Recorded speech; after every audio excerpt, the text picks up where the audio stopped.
Bom dia, olá para todo mundo. Anderson Moraes aqui, pilotando o Domingo na Fora. Um prazer estar com vocês. Vamos hoje bater um papo sobre temas importantes, né? Vamos falar também um pouco sobre essa escolha do Flávio Dino, essa ida do Flávio Dino ao STF. Vamos conversar aqui com duas pessoas bem legais também. A gente vai conversar sobre comunicação, uma nova forma de fazer comunicação, e também trouxemos um vereador aqui de Osasco, aqui, região metropolitana de São Paulo. Em falar em vereador, eu queria chamar aqui o vereador Emerson para participar com a gente, que vai vir aqui conosco, e eu trouxe aqui também o autor desse livro aqui. Olha que legal, gente. Augusto Painha. Esse livro que a gente vai falar aqui hoje, Reportagem em Quadrinhos. Queria convidar aqui. Seja mega bem-vindo, Augusto. O Emerson também já está aqui por aqui também. Assim que ele tiver, a gente coloca ele aqui na tela também, que ele ligar a câmera aqui. Augusto, bom dia, é um prazer falar contigo. Bom dia, o prazer é meu. Eu adoro falar sobre o livro também, sabendo que a Revista Fórum tem toda uma tradição também com jornalismo em quadrinhos, é uma honra maior ainda. A gente já trouxe aqui vários programas, a gente já trouxe o Latuf aqui, já veio gente muito legal, chargista aqui, porque é isso, né? As comunicações, né? Numa época que a gente fala muito sobre a tal disputa da narrativa, a importância da gente saber como que a gente pode fazer para criar novas formas de comunicar, né? Isso é de suma importância, por isso que me chamou muita atenção o seu trabalho, porque é isso, essa nova forma de criar meios, né? Porque uma coisa que a gente vê muito e a gente debate, o Emerson chegando aqui, vereador Emerson, seja mega bem-vindo, Emerson. Emerson, que é conhecido por aquele gesto, né? Que ficou nacionalmente conhecido, punhos cerrados em frente aos bolsonaristas. Ele é vereador Emerson de Osasco, também da rede. Consegue nos ouvir, Emerson? Ô, Anderson, eu tô tendo um probleminha só para no retorno, no som. Eu posso sair e voltar novamente? Pode sim. Um minutinho. Augusto, eu queria que você falasse um pouco dessa. A gente fala muito dessa questão da comunicação, como que a SECOM constrói uma comunicação mais próxima das pessoas, que funcione. Teve um vídeo até muito legal que está aí já nas redes, que é sobre o Ministério da Saúde fez junto com a SECOM, que é um vídeo bem bonito de uma mãe que vai comprar um remédio para asma para o filho e descobre que ela pode ter esse remédio sem ter que pagá-lo, e tem até um sinalzinho ali de um códigozinho que a mãe tá com, dá para perceber que ela está com a camiseta da seleção brasileira, enquanto ela está falando do remédio, ela puxa o agasalho como se fosse assim. Agora não tem mais isso. Todo mundo vai ser atendido pelo governo, independente do que você fez no verão passado, do que você pensou. Achei muito legal. Mas o grande desafio, Augusto, é chegar na ponta, na base, né? E aí eu queria que você falasse um pouco dessa sua contribuição, da construção desse seu livro, que serve muito para isso. Tá, vamos por pouco. Estou tomando chimarrão aqui, tá um calor aqui em Porto Alegre, né? Recorde de temperatura, mas calor ajuda a refrescar. Mas só para contextualizar também, eu falei da tradução da Revista Fórum, porque a Revista Fórum costumava publicar também reportagens em quadrinhos, né? Desenhados pelo Alexandre de Maio e com o roteiro do Carlos. E como eram publicações constantes, assim, regulares, eu acho que foi uma contribuição muito importante para a prática do jornalismo em quadrinhos no Brasil. Para falar um pouco sobre o contexto, né? Enfim, o livro que você tem aí, que é o livro que eu lancei agora em novembro, pela editora Arquipélago, daqui de Porto Alegre. Pequeno Manual da Reportagem em Quadrinhos. Na verdade, ele é um livro sobre a prática da reportagem em quadrinhos, trazendo alguns exemplos, no fim, de trabalhos que eu fiz com desenhistas de diferentes locais, como essa reportagem que eu fiz acompanhando um time de futebol de refugiados em Hamburgo, né? Aí, assim, por que Hamburgo? É porque eu morei 8 anos na Alemanha, faz 2 anos que eu voltei, e eu fui lá para fazer um doutorado sobre esse tema do jornalismo em quadrinhos, mais especificamente da reportagem, que é um formato específico, né? Que a gente fala em jornalismo em quadrinhos, dá para falar de notícias em quadrinhos, reportagem e tal.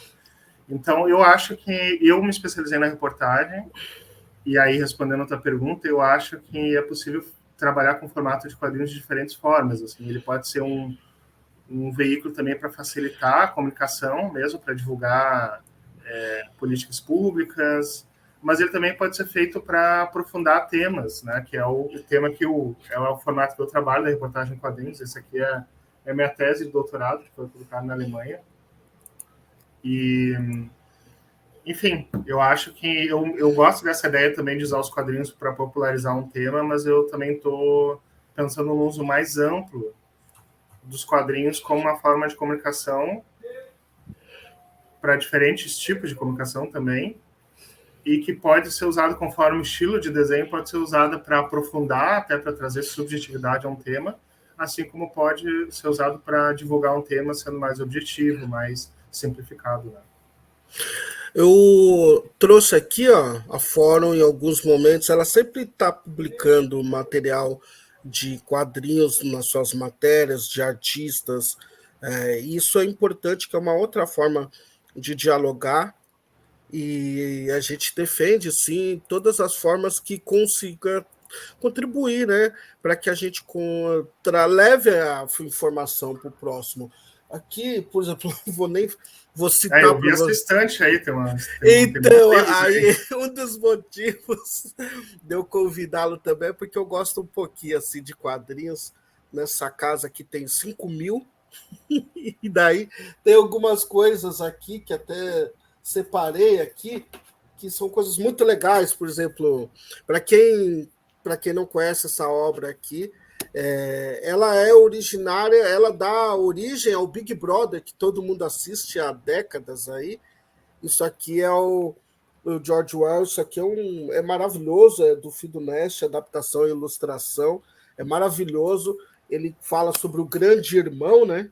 Como é essa questão do um governo autoritário que te vigia constantemente. Isso aqui é uma outra obra de arte, que é Maus, né? Que é uma obra que fala da Segunda Guerra Mundial, e põe aqui o Mouse tem elementos de reportagem, né? Que eu acho bem interessante também. Tem outras aqui, tem coisas aqui. Por exemplo, tem uma aqui que eu gosto muito, que eu ganhei, que eu até agradeço. Opa, do Famão. Caiu, mas eu já pego aqui, peraí. Eu vou mostrar porque eu acho que faz todo sentido para nós aqui. Rapidinho.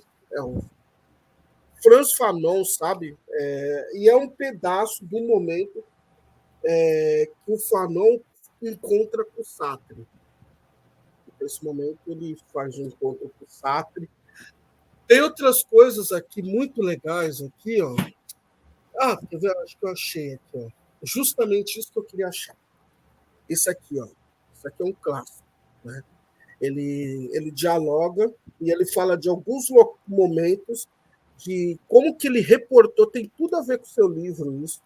Sim, eu cito ele até em algum trecho. Eu acho que eu acho mais legal dessa obra do Jay Sacco é que ele atrás são reportagens curtas que ele fez, né? Isso. E depois de cada reportagem ele conta sobre os bastidores desse trabalho. Eu acho muito legal. Eu adoro quando os jornalistas fazem um relato honesto sobre o processo de produção, né? E o Jay Sacco tem muito isso de explicar os bastidores até do veículo que contrata, problemas que surgiram, desafios do trabalho. Eu acho isso muito, muito legal. Eu gosto desse livro, gosto também. Ele tem uma edição especial de Palestina, em que ele discorre sobre todas as questões relacionadas ao trabalho nessa reportagem.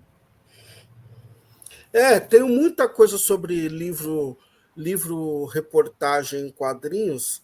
Isso aqui também é Oriente Médio, também é uma obra maravilhosa. E é isso, a gente cria outras formas, porque senão a gente fica sempre preso. E a gente tem que lembrar que a massa, né, Emerson, ainda ela prazer recebê-lo aqui, vereador Emerson. A massa ainda ela consome muito do que a mídia tradicional impõe, né? Que não é colocado, né? É imposto mesmo. Eu falo, Emerson, que muita gente só vê o Jornal Nacional, não é só pela qualidade do Jornal Nacional, é porque ele vem antes da novela. Para a pessoa ver a sua novela e o seu futebol, ela tem que passar pelo Jornal Nacional, né?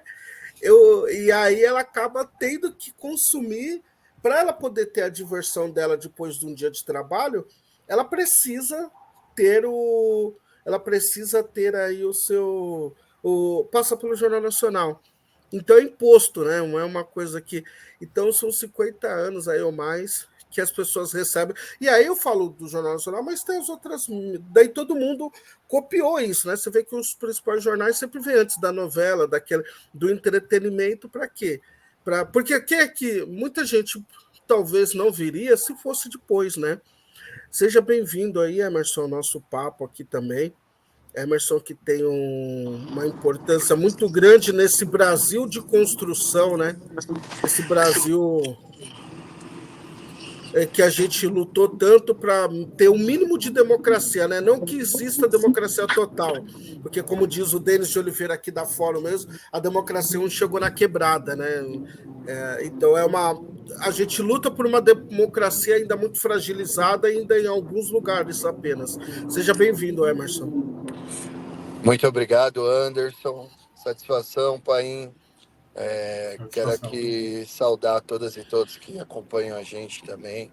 Maravilhoso esse recorte, né? E sobre esse tema tão importante, porque é isso.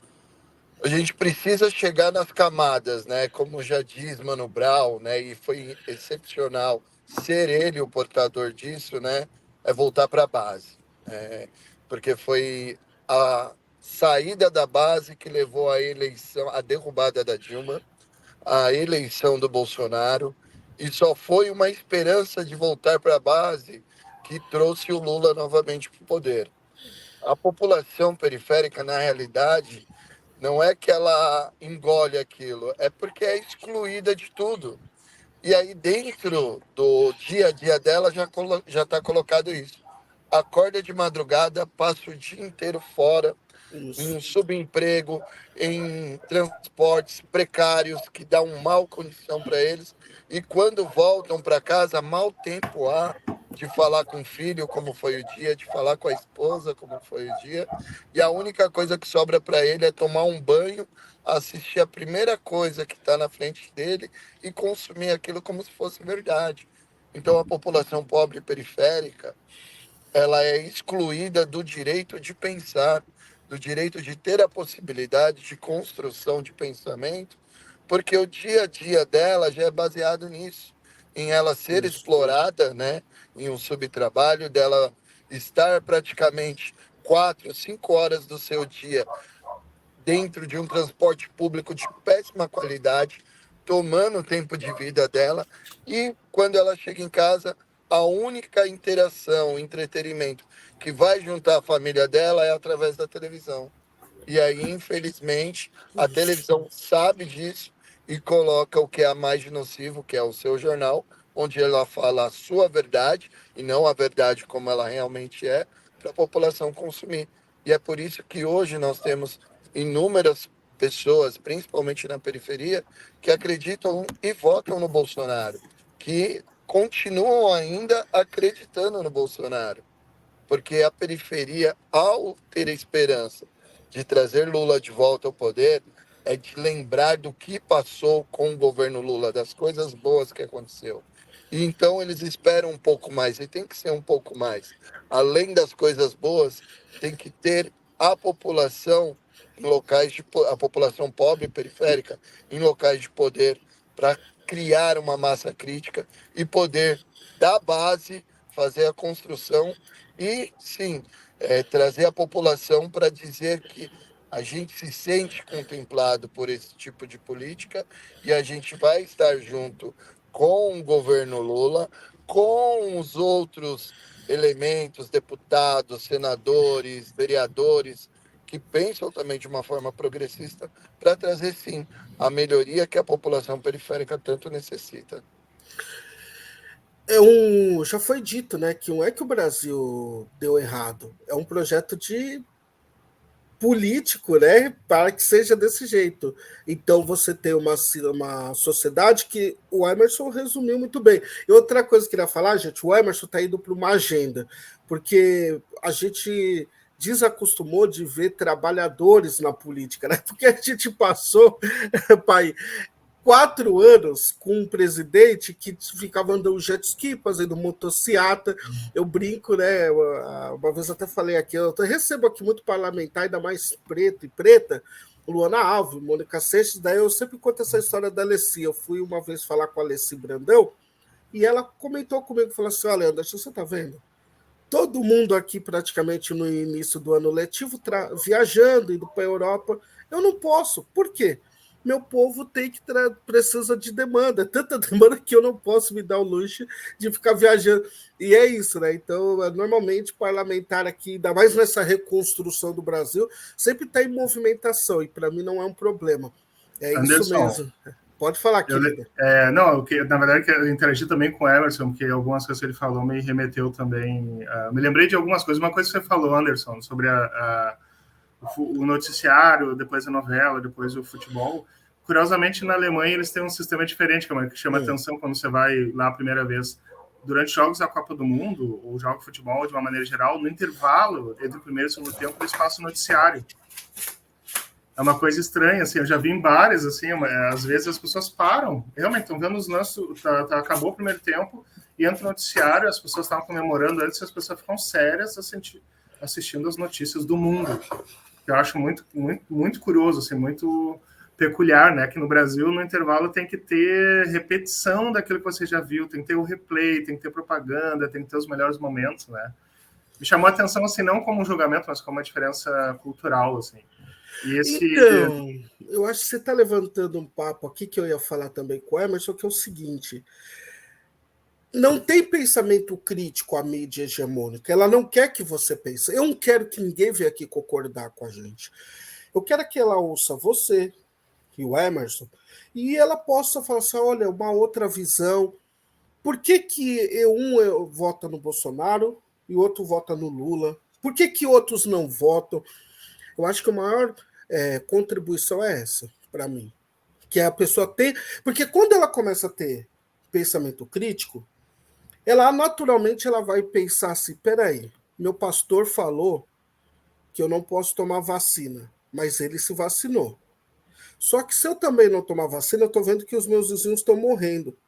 Então ela vai sentar com ela mesma, Emerson, e vai começar a pensar assim: peraí, uma coisa é a minha fé. Isso é inabalável. Seja da Umbanda, o evangélico, o budista.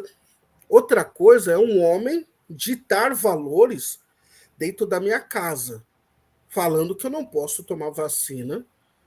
E aí eu tenho que pensar e ponderar. Só que o que acontece que a gente vê, Augusto, é o seguinte: não tem essa fórmula crítica. É apenas jogado. Por exemplo, vou trazer aqui, a gente citou o Jornal Nacional, então vamos trazer aqui. Eu lembro uma vez que foi aquela vez que o Moro deu a gravação de uma conversa da Dilma com o Lula. E só jogou ali. Então pareceu que aquilo foi muito bacana, Emerson. Que aquilo foi muito. Olha, um juiz está contribuindo para a luta contra a corrupção. Porque eles venderam uma ideia também que a gente era favorável à corrupção. Eles eram os ilibados, eles eram certinhos, e a gente não, a gente defendia. Não, gente. O que a gente fala até hoje é o que está se comprovando. Se eu falar que o Emerson roubou como parlamentar, eu tenho que ter provas. Eu tenho que esperar o direito da defesa dele. Vou falar uma coisa para você, Emerson, e para você. Um dos programas que eu mais tenho asco, como até por ser um homem negro, são esses programas policialescos que ficam o dia inteiro pondo o dedo numa pessoa, porque tem uma questão até legal para mim. Essa pessoa não tem um processo aberto ainda. Aí você põe a moto, o cara correndo com a outra polícia atrás, fala assim, aquele bandido, e grita na tela. E se o cara foi inocente? Ele não volta mais para. Então, a água não volta, né? A água passou do rio. Então, esses elementos de não debate, de não discussão, que a gente fica olhando e vendo, como isso afere as reputações de quem quer trabalhar apenas. E, pô, então, Emerson, por exemplo, eu queria ouvir de você essa questão. Quais os cuidados que você tem, por exemplo? Qual a sua imagem? Porque você tem que estar trabalhando, mas quando você está nessa disputa todos os dias com essa extrema-direita, quais os cuidados que você tem também para que não seja distorcido, que você consiga passar mensagem? Como que vocês lidam com isso? Anderson, muito importante, você tocou num ponto. O simbolismo de N coisas que eles trazem, né? Sobre isso. Vou descer aqui. Bom, né? Em agenda, é tudo ao vivo. Vamos lá. Então, assim, Anderson, é muito importante isso que você traz, porque é a questão do simbolismo. Eles fazem questão de tirar um simbolismo que é tão nosso, igual a bandeira, igual a camisa da seleção brasileira, igual a luta e o combate contra a corrupção, porque isso daí é uma prática que foi criada pelos governos de esquerda, principalmente Lula, a lei de transparência, entre outras. Foi o governo de esquerda que criou isso. E eles vieram numa analogia falando de corrupção do governo de esquerda, mas na realidade os corruptos eram todos de direita. E eu vou trazer aqui, parafrasear e na realidade colocar aqui com a minha realidade, que eu sou um homem negro periférico de esquerda, estou numa Câmara Legislativa totalmente conservadora, onde dos 21 vereadores, 19 são da base do prefeito, são de direita. O governo do prefeito é um governo de direita, onde há inúmeros casos de corrupção, e eu estou denunciando. E eu sou o cara de esquerda que estou denunciando. E o engraçado é que quando eu denuncio, coloco lá nas minhas postagens, vem uma galera e fala: olha, petista denunciando, então eu não levo a sério. Ah, esquerdista denunciando, então eu não levo a sério. Aí as pessoas vêm, peraí, a contra-argumento com eles, né? Não, o menino não tá errado não, mano. Quando ele... Desculpa, irmão, qual é o tema da brincadeira aí? Não, não é brincadeira, não, é uma entrevista. Não, então, não, você tá falando aí. Ao vivo. Eu tava na reunião do meu povo, do MTST, eles falaram que vendedor ambulante, que nós que trabalha com venda, eles falaram que podia trabalhar, que era liberado. Falaram uma coisa e estão fazendo outra. Eu faço parte do MTST, do Movimento Trabalhador Sem Teto, e eu sou proibido de trabalhar. E o menino, quando fala, ele tá certo. Eles falam uma coisa e fazem outra. Certo, pessoal? Desculpa eu atrapalhar, É isso. atrapalhar a Como fala, você certo? chama, Não, amigo? é pra isso, é certinho. Como que o amigo? É isso Essa aí. é a parte. Seu nome, irmão? Não, meu nome é Luiz Carlos da Costa. Meu nome é Luiz Carlos da Costa. Eu sou filiado ao MTST. Aí, ó. Tá Obrigado, vendo? Porque querido. é isso. É isso. Porque é isso, a direita vende essa questão que eles são os puritanos. E aí, né, eles colocam nisso, petista falando, esquerdista falando, eu não Isso. levo, não vou levar em consideração. E as pessoas, peraí, se um petista, se um esquerdista está denunciando, cadê então a galera moralista, conservadora de direita que não denuncia? O que eles estão Isso. fazendo? Então quer dizer que a corrupção, então, ela tem lado. E aí as pessoas, eu não tinha pensado nisso. Porque é isso, falta massa crítica nas pessoas. Então, todos os mecanismos de combate à corrupção foram feitos pelos governos de esquerda, do presidente Lula, e entre outros. E eu faço essa denúncia de um governo de direita lá, que está, assim, prejudicando, roubando, superfaturando, que está em esquemas de corrupção gigantescos na segundo maior PIB do estado de São Paulo, que é Osasco. E as pessoas protegem os outros candidatos, né? Protegem a Isso. base do prefeito que é conservadora, protegem, tentam não deixar que as denúncias fluam, né? Mas aí não tem como, porque é muito escancarado, né? E é isso. A direita como um todo, ela possui uma estrutura corrupta gigantesca. Então a gente não pode deixar eles tomarem essa narrativa que a luta contra a corrupção seja deles. Muito pelo contrário, ela é nossa.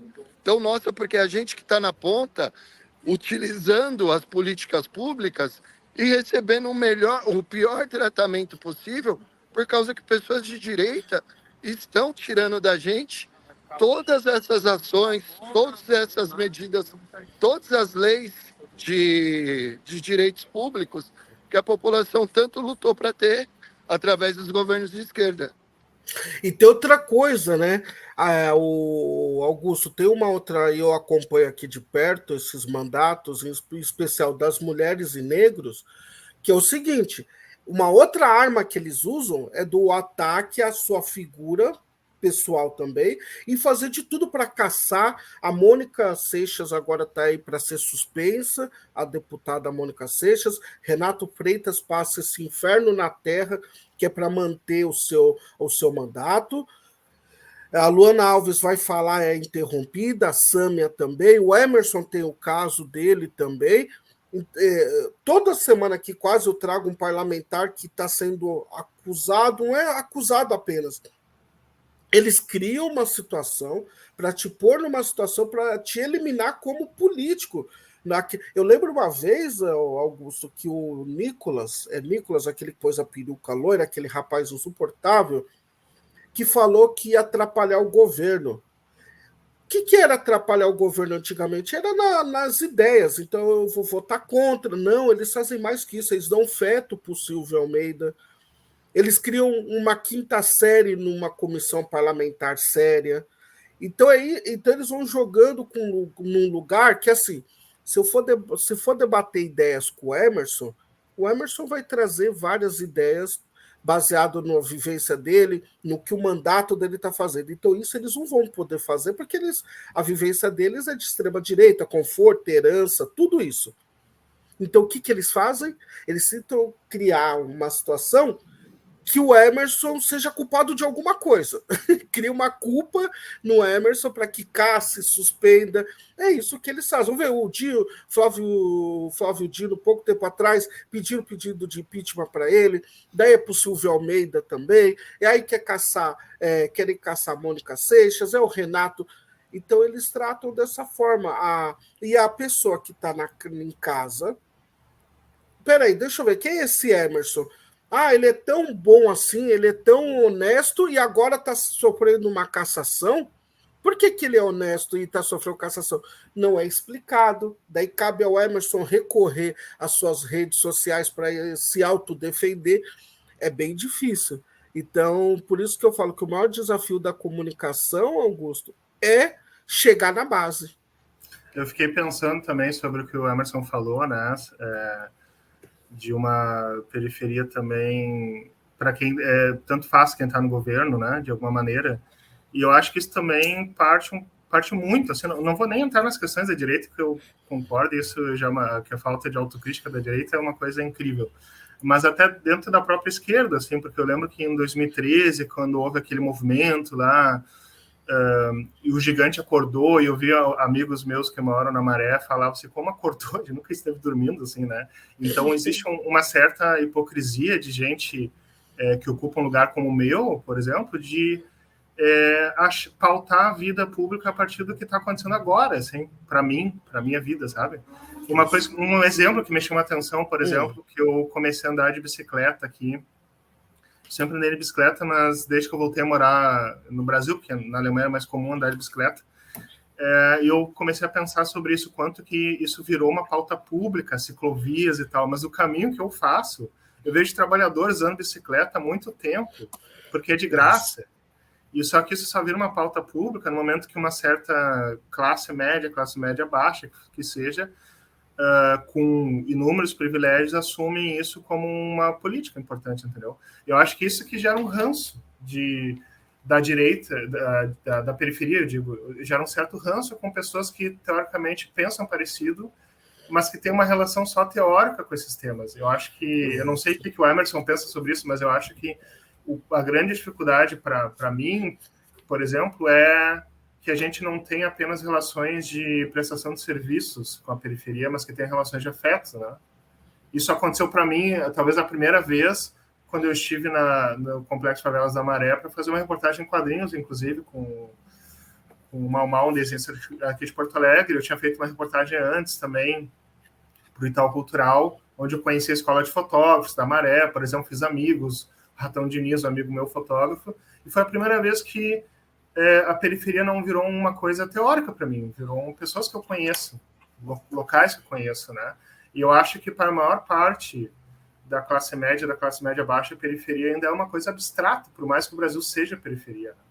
Estou aqui pensando em voz alta, não sei se faz sentido. Mas, enfim, sim, não, existe um movimento, né, Emerson, de parecer que não é da periferia para o centro, né? É os centros das cidades e a classe média que precisam enxergar aquilo que daí depois pode virar uma política pública geral para. E o correto seria nem vir da periferia para o centro e nem do centro da periferia. Era juntos construírem uma sociedade, não era o mais. Eu acredito que deveria ser uma conversa conjunta, porque uma coisa que incomoda também, que a gente fala historicamente, né, Emerson, é a ideia do Salvador na quebrada, né? Daquele filme norte-americano que veio uma pessoa branca salvar a vida da pessoa preta. A questão é que a gente tem que estar junto, né? Eu acho que todos têm ideias para construir um mundo melhor.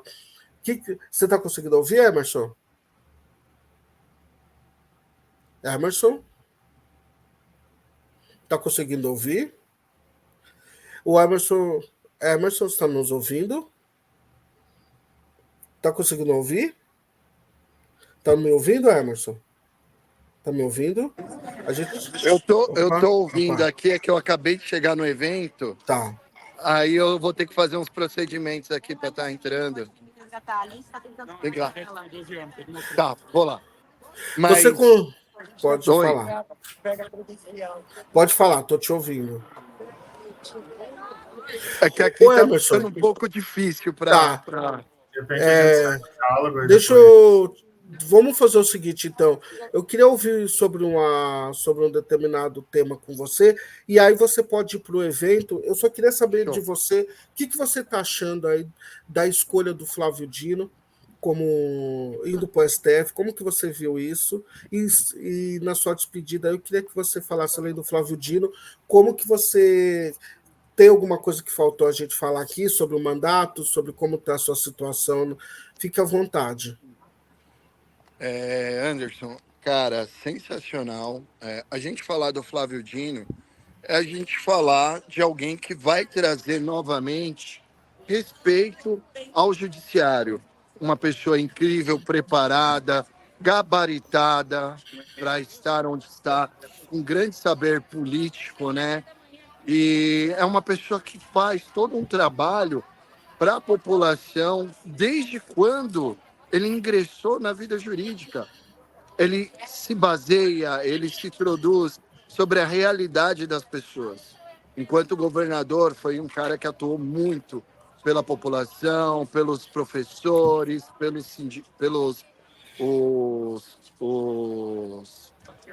as pessoas concursadas, trabalhadores concursados, né, o servidor público. Então, assim, a indicação dele para o STF traz para a gente mais calma, tranquilidade, vem na paz, para lembrar que a gente está voltando para uma normalidade que ainda não está normal, a gente ainda tem as turbulações. Então, a gente precisa, sim, voltar à normalidade, trazer as questões necessárias. Indicar o Flávio Dino nada mais é do que... Galera, nada mais é do que uma reparação para a democracia em si. E aí eu não estou nem falando de reparação racial, porque ali a gente precisa, com toda a urgência do mundo, ter... ter ministros e ministras negros e negras lá, ocupando esses espaços de poder. E a gente ainda não tem. Tudo bem?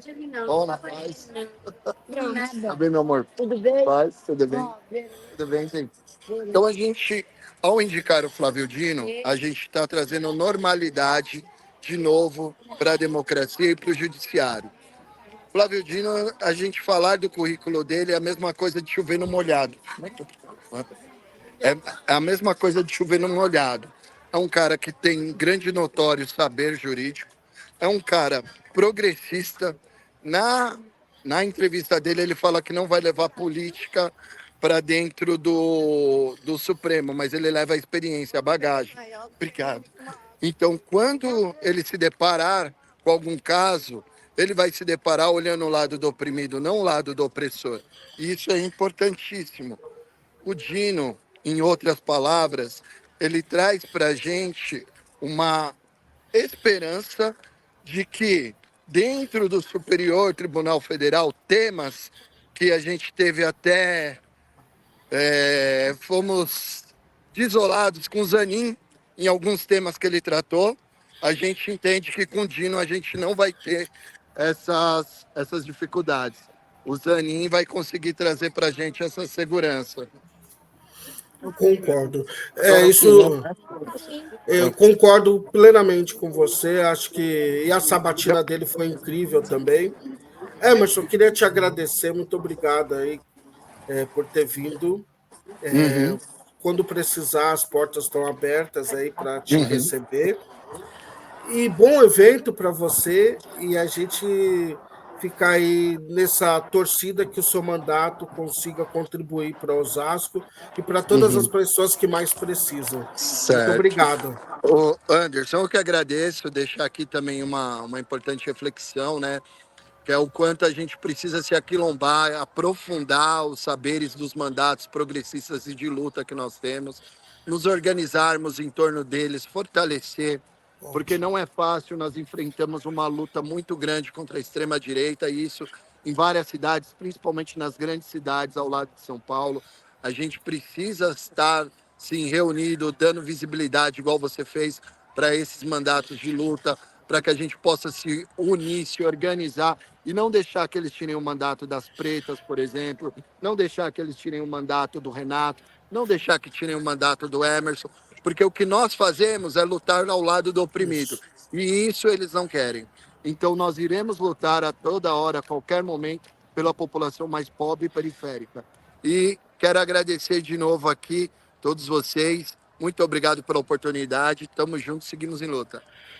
Obrigado, querido. Bom evento a você. É isso, né, Augusto? A gente tem que criar metodologias e métodos para que a gente tenha um bem viver. E falando sobre o Flávio Dino também, e sobre essa construção da comunicação, ele é um cara que comunica muito bem, né? Ele conversa. Eu já tive a oportunidade de entrevistar Flávio Dino, tudo.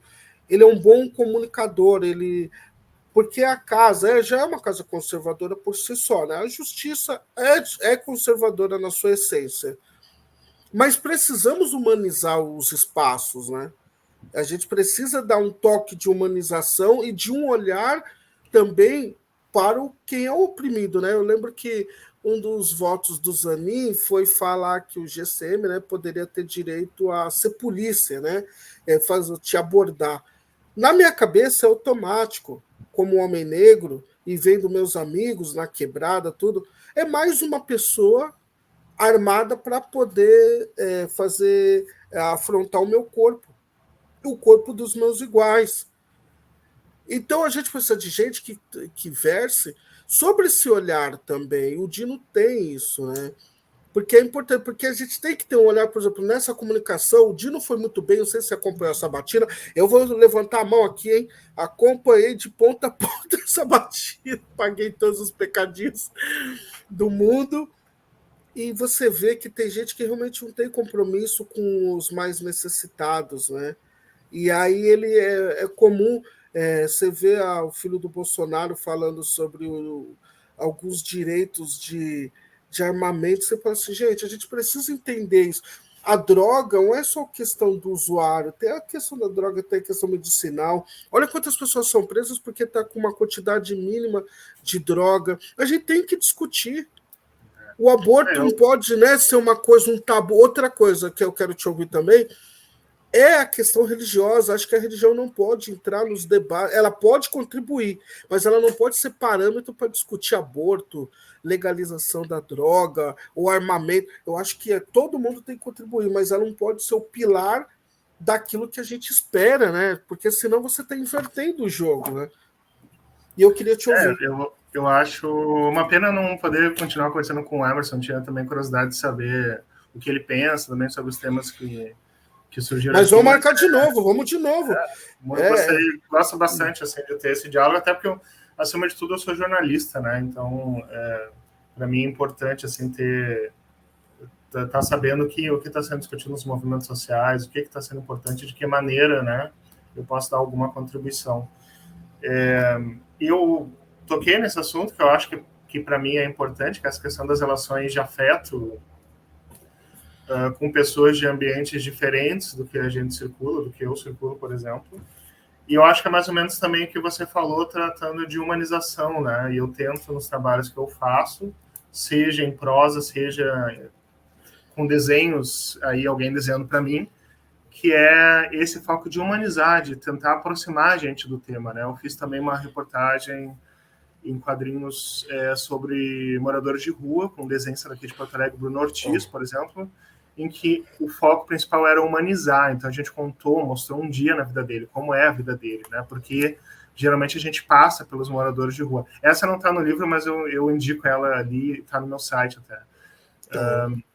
Mas a ideia é mostrar um dia na vida dele, porque a gente está acostumado a passar por ele, a gente não coloca câmera nele, entendeu? Então há muitas preconceitos, há muitas inferências, né? Como é isso, quem nunca pisou numa periferia, quem nunca vai numa favela, tem uma imagem totalmente diferente do que possa ser.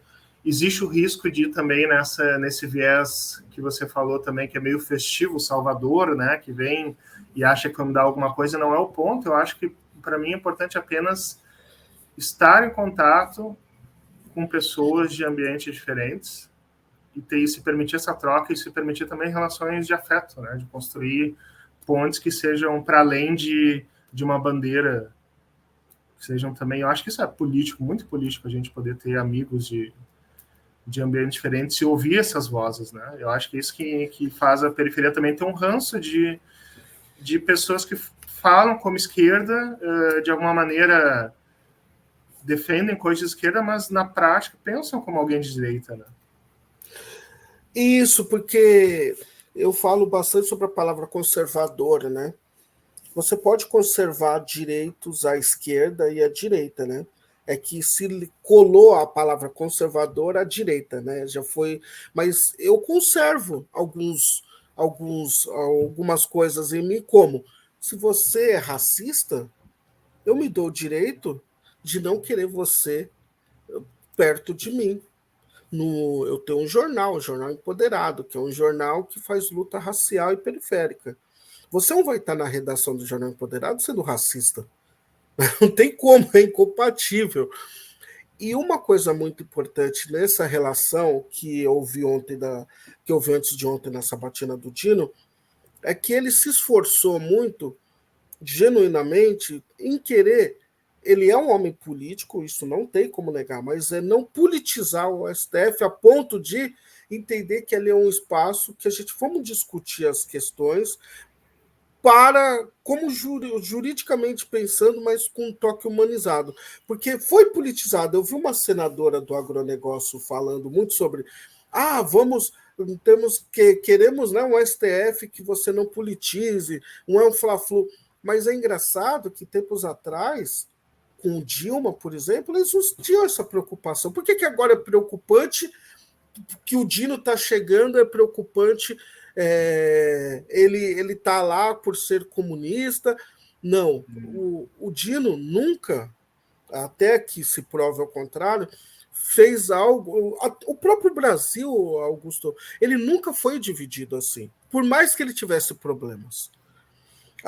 O SUS, ele não pergunta para você se você torce para o Grêmio ou para o Internacional. Talvez eu trouxe para o SUS só para te agradar. Ele não pergunta para você se você gosta de macarrão ou feijoada. O SUS atende. Porque é assim, é para ser assim. Quem trouxe essa divisão extrema foi a candidatura de Jair Messias Bolsonaro, que inicia ali com Temer, né, nos 2 anos. Aí polarizou. Aí chegou uma hora que virou realmente um jogo de futebol.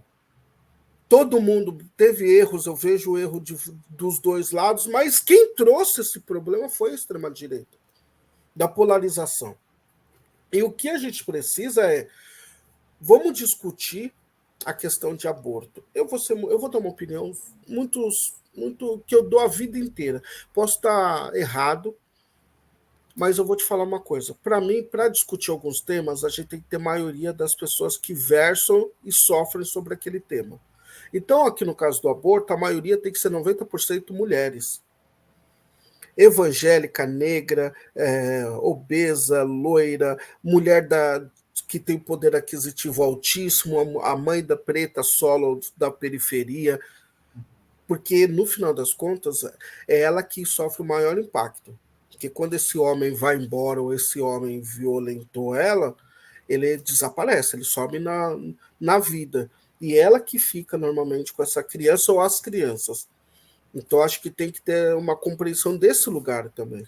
Não, Você falou até do STF, eu fiquei pensando sobre isso, porque já era politizado antes, né? Só que era uma aparência de normalidade. Era politizado porque era só homens brancos, basicamente, né? Isso. E talvez a grande dificuldade agora, e que gera desconforto também por não ser uma indicação de uma mulher negra, por exemplo, é que existe uma parte da esquerda, que eu também gostaria que já acontecesse isso, mas que também talvez dar um salto maior do que a perna atualmente, né? A gente está recém saindo, não fechou um ano da invasão de Brasília, isso, né? Entende? E aí a gente quer, se já estão debatendo o Flávio Dino, imagina colocar uma mulher negra, assim, por mais que, como eu digo, eu gostaria, preferiria, né? Então eu acho que você falou dessa polarização, mas eu acho que há aspectos bons, que é o fato de que esses temas agora estão sendo discutidos, que não eram antes. O próprio jornalismo, as redações não eram diversas, as redações de jornalismo também eram feitas até há 10 anos por pessoas como eu, homens, geralmente, ou mulheres, brancos, classe média baixa, e que vão falar sobre a periferia, ou que vão falar sobre temas, mas que não saíam do seu círculo. Agora não, agora as redações estão cada vez mais interessadas em ter uma redação diversa. Então isso é incrível, eu acho isso um avanço, assim, por mais que sugere briga, atrito, mas é uma coisa que é necessário que haja, não adianta ficar numa normalidade, sendo que há pessoas muito descontentes, né? Uma coisa que, sobre a mulher negra no STF, para mim funciona o seguinte, eu só tenho um problema com isso, e a carga de uma única mulher para ser responsável por todas as demandas sociais, essa mulher negra que já carrega, historicamente, muitos traumas, né? É bem pesada a vida. Imagine ela no dia que tiver que fazer um voto conservador, porque a casa é conservadora. Como que vai ser a reação? Ela não pode ser... essa mulher negra tem que chegar com muita naturalidade, e não só uma, eu acho que tem que abrir 2 vagas e põe 2, porque senão é um peso muito grande. Se no dia que ela precisar fazer um voto, ou ela mesma achar que o voto conservador, porque eu vejo as pessoas falarem assim, ela vai votar contra isso. Não, gente, é uma casa, ali é um colegiado, as pessoas também se conversam. E às vezes há necessidade, ali dentro daquele ornamento, de se fazer um voto mais conservador. Não é para ela ser uma mulher negra que ela teria que defender as pautas, ela tem que ser ela. E outra, isso, às vezes, pode ser que ela não concorde com a questão das drogas. Pode ser que para ela, vendo a vivência dela, porque eu vou dizer uma coisa para você sobre drogas. Eu entendo o uso recreativo, isso daí, esquece o uso recreativo. E sabemos que quem quer usar ali, ele quer que libere. Ponto. Tem a questão medicinal, mas tem um terceiro lugar, meu amigo, que eu falo sempre. É a questão do crime. Como que você está combinando esse jogo, igual fizeram com o Garrincha? Joga o Garrincha, você pega a bola, dribla aqui, faz isso e chuta. Daí você fala, mas você combinou com o adversário isso? Como isso vai funcionar na dinâmica? É só a utilização vai ser vendida em farmácia, mas amanhã, daí no dia seguinte acaba o tráfico de drogas e toda a estrutura que o tráfico tem? Como que isso vai ser feito? Eu não vejo essa discussão nesse lugar. Porque tem muita mãe, fala com as mães de maio, com mães que perdem, com Amparar, que são um conjunto de mães ali, mulheres, que cuidam de mães de preso. Já conversou com elas para ver como que essa questão... Eu acho que tem que ter um debate aberto com a sociedade, com todos os pontos. Por exemplo, eu sempre falo isso, eu não quero que o menino do tráfico de drogas morra, mas eu também não quero que a polícia morra, eu não quero que ninguém morra. O que você vai tirar? Você tirou o tráfico de drogas hoje daqui dessa região X. O que você vai dar no lugar disso? O menino vai voltar para a rua para jogar bola, empinar pipa? Sendo que ele ganha para estar ali. Se ele vai ganhar pela vida inteira ou só por 6 meses, porque isso não é nem a discussão aqui. O que você vai oferecer na contraparte? Então, o debate de drogas, ele exige uma maturidade e um olhar para além desse fla-flu de mídia social. Como todos os debates. O aborto, a gente tem que ver... Por exemplo, porque quem tem dinheiro, meu amigo, já faz aborto. É a real. Entra numa clínica. Não é? Vamos esconder, vamos fingir que não existe clínicas que atendem aí quem tem dinheiro? Como que a gente lida pensando essa questão com as pessoas mais vulneráveis? Em que situação realmente é necessário? Será que é necessário? É uma pergunta. A gente discutir dentro desse tema também questão de natalidade ou não é? Ainda cabe em 2023 famílias e moças que têm 10, 8, 9 filhos? Então, como que a gente vai discutir os temas? Eu acho que é bem amplo. E esse fla-flu, essa simplificação que a direita principalmente faz, que é o grande caos. Você pode ver, aqui em São Paulo, por exemplo, todo mundo que quer ser candidato da direita tem uma solução para a Cracolândia no centro de São Paulo. Eu sei o que fazer, eu sei como resolver rapidamente. Pô, o negócio tá, o problema existe há 40 anos, 30 anos, e você... Não, o menino lá, o tal do Mamãe Falei, não tem nem 40 anos de idade, eu acho, sei lá, é um jovem. E ele tem uma solução que caras que tem... É uma mudança, porque em vez de alguém pensar assim, vamos promover esse debate, que é importante, são pessoas que acham que tem a solução, né, para isso, né, para qualquer dificuldade do país, assim. Essa questão da violência, que era promessa de campanha também do Bolsonaro, né? Então acaba a violência armando a população, gente, e desigualdade social, sabe? Eu acho que... Como que você compra uma arma, Augusto? Quanto custa comprar uma arma? Quanto custa fazer o curso? Porque ele vendeu a simplificação. Você é roubado de manhã pelo Noia quando você vai sair para trabalhar, você tem uma arma e se defende. Mas não foi falado a continuação, como que tem esse porte, o curso, onde vai fazer o curso. Você tem hora disponível, sei que você trabalha de manhã e volta à noite, qual horário que você vai fazer esse curso? Você tem dinheiro para... Você não pode pegar uma arma qualquer aí, você vai ter que comprar uma arma registrada. E outra... Isso só aumenta a segregação, né? E outra coisa, a solução é uma arma? Então, peraí, você já paga imposto para segurança pública...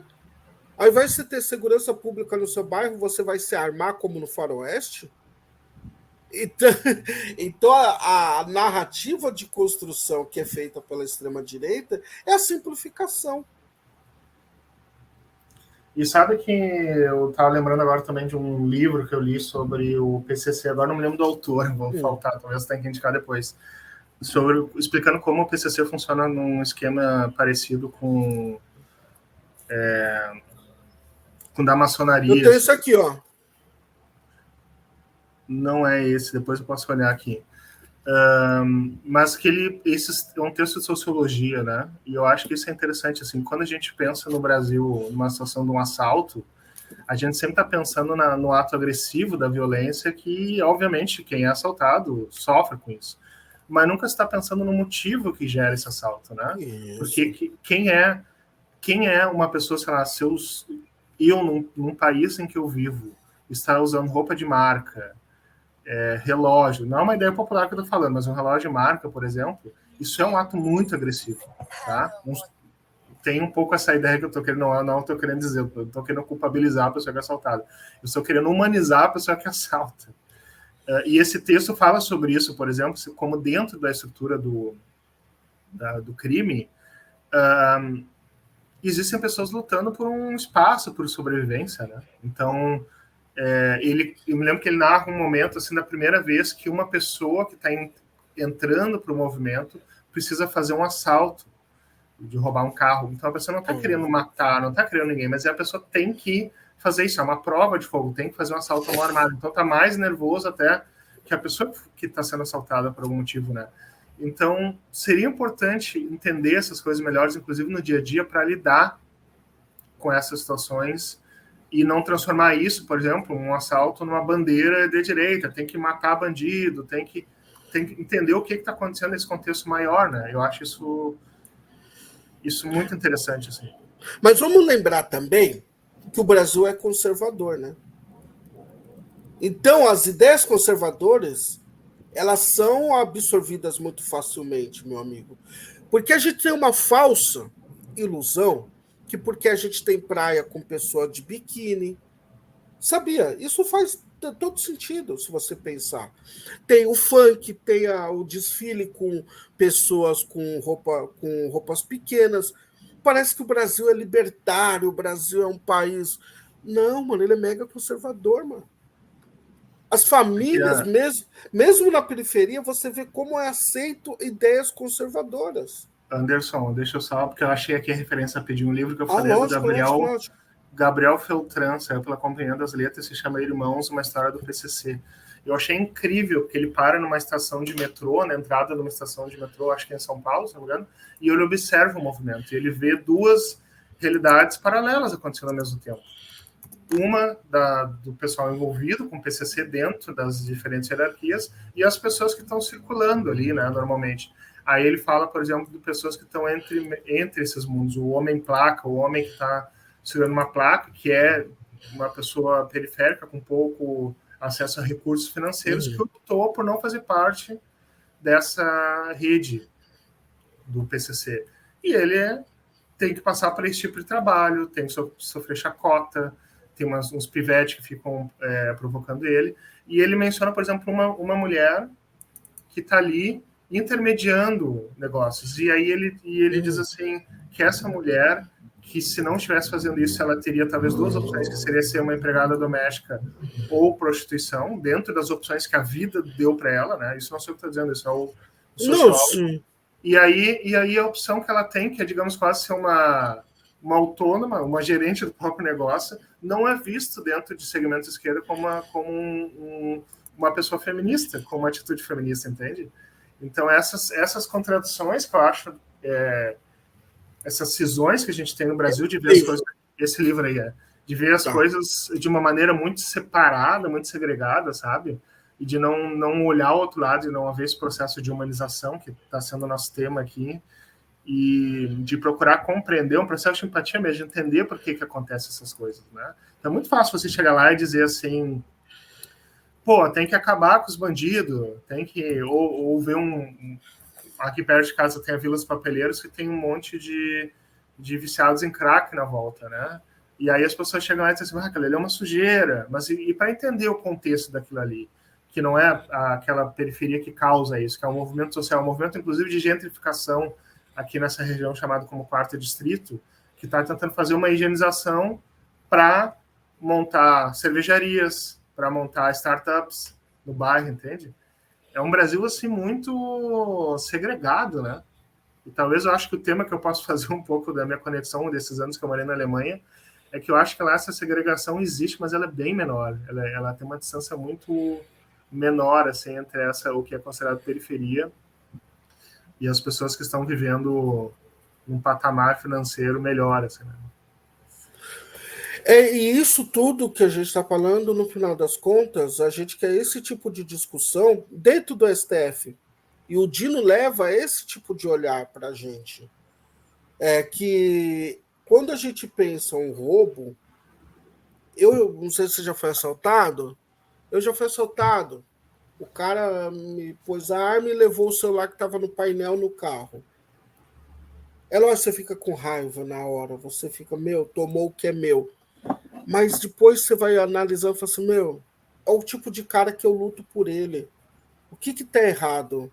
Né? Por que ele não consegue ter essa empatia de olhar e falar, não que eu queira que as pessoas sejam roubadas, mas principalmente olhar que eu estou mais próximo dele que uma pessoa branca, por exemplo. Quando o cara chega e fala assim, o pessoal toma raiva do padre Júlio Lancelotti e fica, ele fica alimentando esse bando de vagabundo e não sei o quê.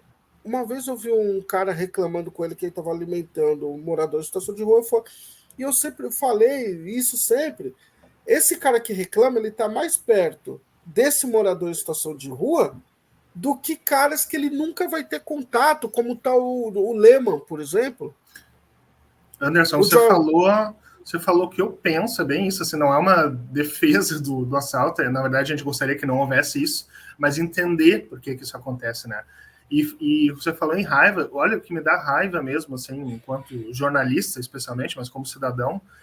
Eu vou dar um exemplo, eu estive essa semana, segunda-feira, na divulgação de um projeto de um veículo de jornalismo daqui chamado Sul 21, que eles fizeram uma investigação sobre projetos especiais, mega empreendimentos imobiliários, que estão acontecendo aqui em Porto Alegre, que as pessoas acham muito lindo, porque às vezes mobiliza a orla, melhora a orla, mas o quanto esses projetos passaram por cima de leis ambientais, o quanto tem uma Assembleia Legislativa que está mudando leis para aprovar projetos que não deveriam estar sendo aprovados, o quanto que um terreno doado pela prefeitura acaba rendendo lucros bilionários, assim, por uma parcela da população que decide as suas coisas no seu apartamento, sabe, que não tem nenhuma preocupação com o Brasil como um todo, e essa é a tese também que o Gessé Souza defende, né, porque a gente também tende a se culpabilizar achando assim, porque a corrupção acontece em todos os níveis, então a gente tem que parar com a pequena corrupção, se a gente quiser parar com a grande corrupção,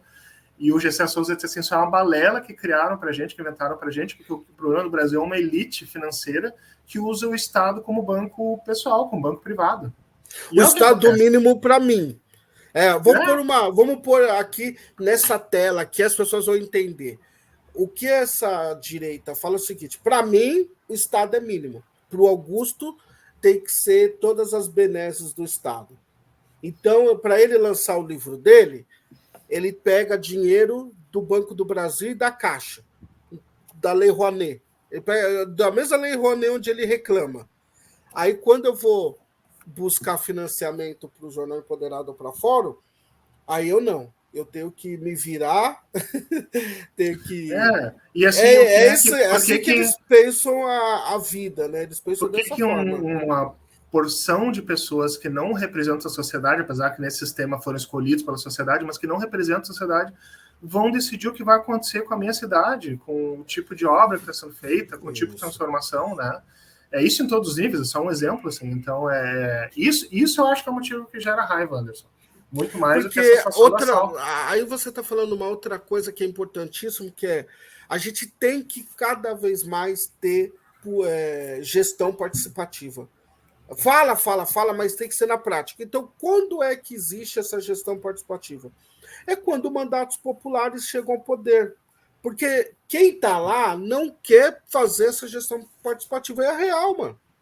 Então, precisamos do Emerson, da Mônica Seixas, da Luana Alves, que tem cor, classe e raça, de mandato indígena, mandato LGBTQIA+, mandato de pessoas com mais de 70 anos de idade, 60 anos lá dentro. Para quê? Para que a gente possa falar de tudo que é necessário que envolve... eu vou te falar uma coisa, Augusto. Eu tive uma experiência dentro do jornal muito rica, que até já me levou a Brasília para discutir sobre candidaturas negras e de mulheres periféricas, que a gente fez um jornal empoderado, o Candidaturas Empoderadas. E lá a gente divulgou mais de 200 candidaturas, muitos estão aí, como a própria Mônica, tem Luana, tem Erika Hilton, enfim. Eu percebi uma questão aqui. Primeiro, quando Marielle é assassinada, mulheres pretas em especial querem meio que vingar Marielle, quer tomar o poder para continuar o legado de Marielle. Ótimo. Só que num segundo momento eu percebi que era uma outra questão. As pessoas estavam cansadas de serem representadas. Elas queriam ter o dia. Por exemplo, eu peguei uma candidatura que eu divulguei, que era uma senhora que era de Betim, Minas Gerais, que ela falou assim: eu venho do Cadeiras e sou ambulante, e não me deixam vender lá na praça, que é o único lugar que eu tenho para ganhar dinheiro. Aí tem toda a burocracia da prefeitura. Eu quero conseguir ser eleita para conseguir fazer com que eu e as pessoas iguais a mim possam ter o direito de vender lá na praça, que foi o que aconteceu com esse homem que veio aqui, que apareceu hoje no nosso papo. Então, eu achei muito legal, muito interessante. Saca? Assim, ele não quer mais que tenha um cara representando ele. Muitas vezes ele quer ser candidato para ele falar assim, amigo, ou ele quer que o Emerson, que tem a mesma cor dele, fala assim, amigo, vai lá para fazer aquilo que ninguém quer fazer pela gente. A gente não quer mais ser representado. Eu não quero mais que precise ter um jornalista branco falando sobre mim e sobre o meu povo. Eu quero falar. Eu quero estar aqui na Fórum, para que agradeço todo dia o Adri, o Rovai, para estar aqui para poder falar e trazer pessoas que falam aquilo que vai contribuir para o meu bem viver e para dos meus também.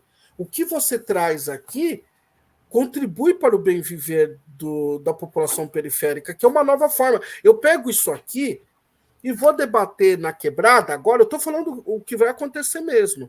Eu vou pegar esse livro, eu vou lá quando eu chegar na quebrada, ou eu vou ligar para o Rubinho lá em Minas Gerais, um parceiro, falar assim, Rubinho, como que a gente transforma isso aqui num material para ensinar, fazer um workshop para a galera a partir desse livro, para que eles criem as suas reportagens em quadrinhos, para suas denúncias e para suas também, para que elas possam não só denunciar, porque não se vive só de denúncia, quebrada, mas também divulgar os seus trabalhos.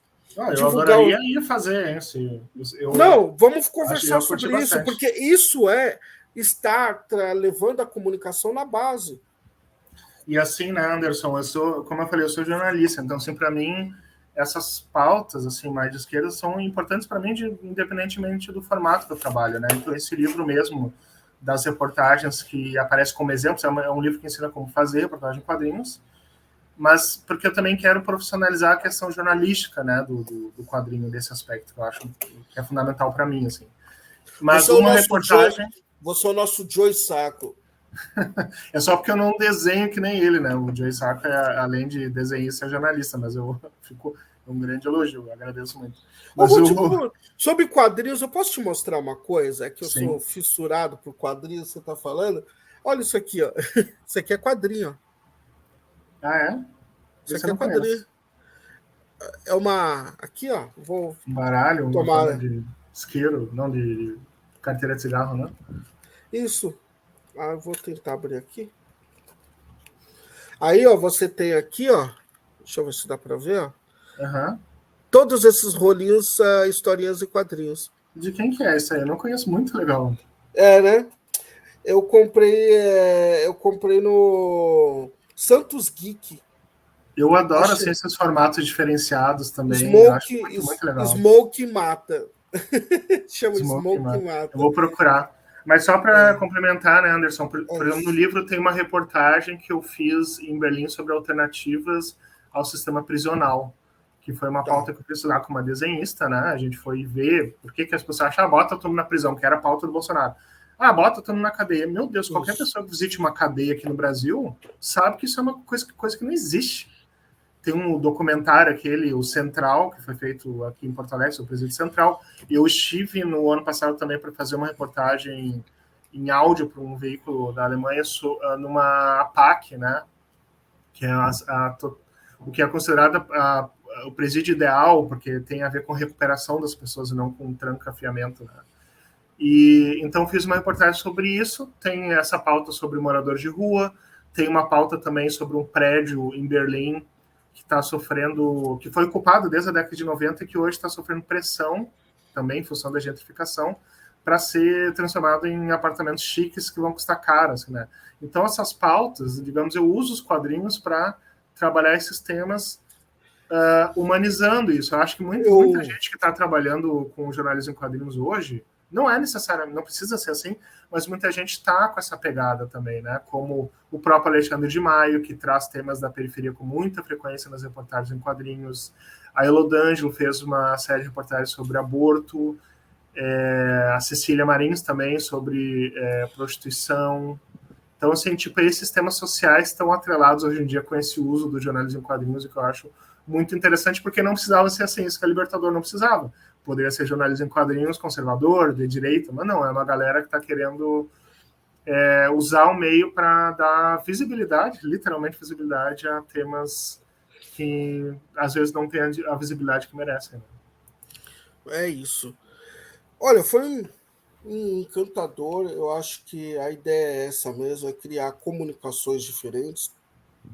A gente precisa de comunicação de forma que chegue na base, que possa fazer esse elo SECOM e STF, que os votos humanitários do Flávio Dino, por exemplo, cheguem em forma de quadril, reportagem, se precisar, na quebrada, porque é isso, a gente tem que... Eu falo que esse programa é uma agenda política do Brasil que a gente precisa. Então, aqui eu gostei muito também, Anderson. Acho que essa ideia de colocar assim, em diálogo, sabe, foi muito legal. Adorei conversar com o Emerson, apesar que ele estava a caminho de um evento. Não, mas vamos marcar. Não, mas não é. Não, a gente vai remarcar. Tem muita gente muito interessada em querer ajudar esse país. E essas confluências também, pô, você tem uma estante de quadrinhos aí, né? A gente tem muito a conversar sobre quadrinhos, por exemplo. Né? Então, eu acho... Vamos ver se eu trago aqui um dia você, e a gente traz o Latuf também. A gente traz essas pessoas que estão... Tem um cara incrível, o Rafael Pinheiro, mano. O Rafa Pinheiro, ele faz umas obras... os quadrinhos dele falam do dia a dia, tem um desenho do dia a dia. Né? Então... São pessoas que constroem esse outro lugar do quadrinho também. Marcelo de Salete, né, meu querido? Eu ia dizer, Marcelo de Salete. Não, incrível. Tenho tudo do Marcelo aqui. Tem Gola Janga, Cumbi, tenho tudo do Marcelo. O prêmio, inclusive, agora do Jabuti, não, né? O Jabuti de quadrinhos ele agora. tem o Eisner, né? Então, ele é incrível, o Marcelo de Salete. Alex Mir, que tá tudo aqui. Se for pegar aqui... Um dia eu venho em casa aqui, e essa biblioteca um dia é para ser pública. Um dia eu quero que ela seja pública do povo. Alex Mir, que desenha orixás, né, que conta a história dos orixás pelos quadrinhos. Genial, Marcelo. Tem o Canuto também, que fala de orixás também. Tem muita gente boa, né, que faz quadrinho para além da diversão. Para além da diversão, faz um quadrinho engajado, um quadrinho... a gente tem histórias, né, mano? Tipo, tem Malfalda, você tem muita coisa que contribui. Eu tenho uma coisa aqui, ó. Olha que legal isso aqui, ó. Se a gente for falar... tem um samba da Portela que diz: se eu for falar de Portela, eu não acabo hoje, fico até amanhã. É a mesma coisa de quadrinhos. Olha isso aqui é maravilhoso, é do Che Guevara. Biografia É a biografia do Che Guevara em quadrinhos. E é muito, muito legal, mano. Muito, muito bom. A gente tem que comunicar. Eu gosto quando meu sobrinho vem aqui, tem 4 aninhos, ele fica já olhando. Isso aqui tudo é para ele também, para a construção do ser humano que ele está se tornando e do adulto que ele vai ser, para que ele possa ler o Che Guevara de uma forma não enviesada, que ele possa e possa comunicar, né? E outra coisa, não é só você receber a comunicação, é como você passa essa comunicação para as outras pessoas também. Então, eu fico muito feliz hoje de estar aqui com você, porque eu achei seu trabalho incrível desde a primeira vez que eu vi, e eu torço que ele chegue cada vez mais lares, mais e mais lares, assim, porque eu achei que você contribuiu muito e por uma forma gigantesca para a comunicação que eu acredito, que é popular. Né? É lógico que o cara, que uma editora grande pode, o Estadão, a Folha, a Globo pode começar a fazer reportagem em quadrinho, mas eu vejo que o seu livro tem um apelo popular.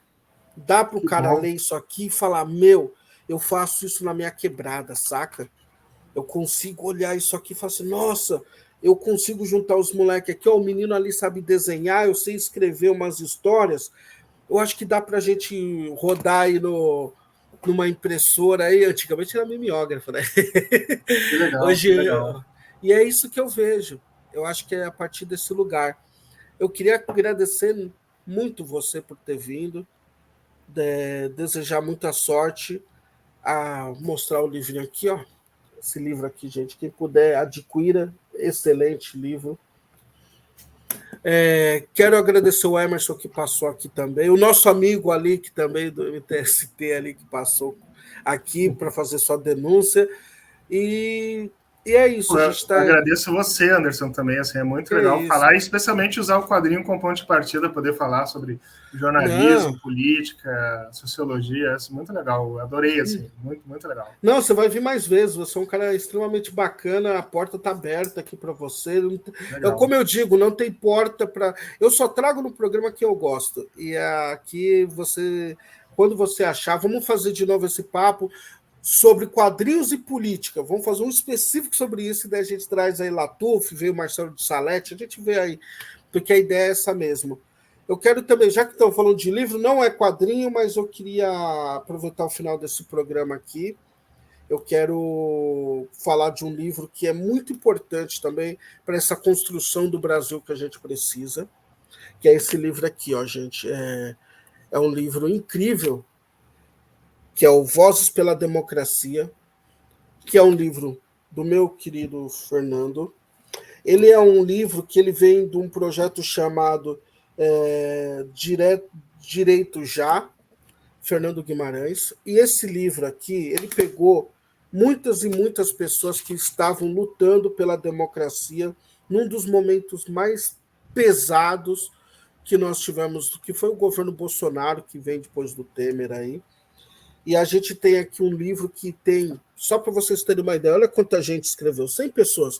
Olha, vou dar um exemplo aqui, tem Frei Davi, Geraldo Alckmin, Eloís Alves, Jandira Fegali, o próprio Lula, Fernando Henrique Cardoso, Luciana Genro, né, Alice Portugal, o próprio Fernando Guimarães, né, que é diretor do Direito Já, escreveu no livro. Você tem muito Alexandre Padilha. É um livro muito legal para a gente guardar, sabe, Augusto, como história. Como que essas pessoas contribuíram? Orlando Silva escreveu aqui, né? Teve a Juca Kfouri, escreveu aqui, Érica Cocai. Tem a que eu tive o prazer de conhecer, a senadora, que foi senadora, Eva Blay, uma pessoa extremamente gentil, muito obrigado pelo seu carinho. Teve o lançamento na Casa de Portugal, aqui em São Paulo, antes de ontem, mas ele também já foi lançado também no Senado também. Então, um livro incrível que também contribui para a democracia que a gente precisou lutar via frente ampla. Antes a gente pode torcer o nariz ou não, mas essa frente ampla que possibilitou que a gente conseguisse ter o governo do Luiz Inácio Lula da Silva. Então, esse aqui é um livrão incrível, com depoimentos de gente incríveis, 2 obras incríveis para vocês poderem ter na sua estante, para a democracia que a gente precisa e para o Brasil que a gente precisa. Muito obrigado, é um prazer enorme ter vocês aqui. Obrigado, meu querido Augusto, e a gente se vê domingo que vem. Obrigado por tudo e se cuidem. Obrigado à audiência aí do programa e vamos que vamos. Espera aí que eu vou pôr a chamadinha de saída aqui. Ainda não me acostumo não ter Tati e Guilherme comigo. Sinto falta deles, mas foi legal. Eles precisam descansar. Ainda mais a Tati tem um monte de crianças lá que devem estar correndo agora na hora do almoço.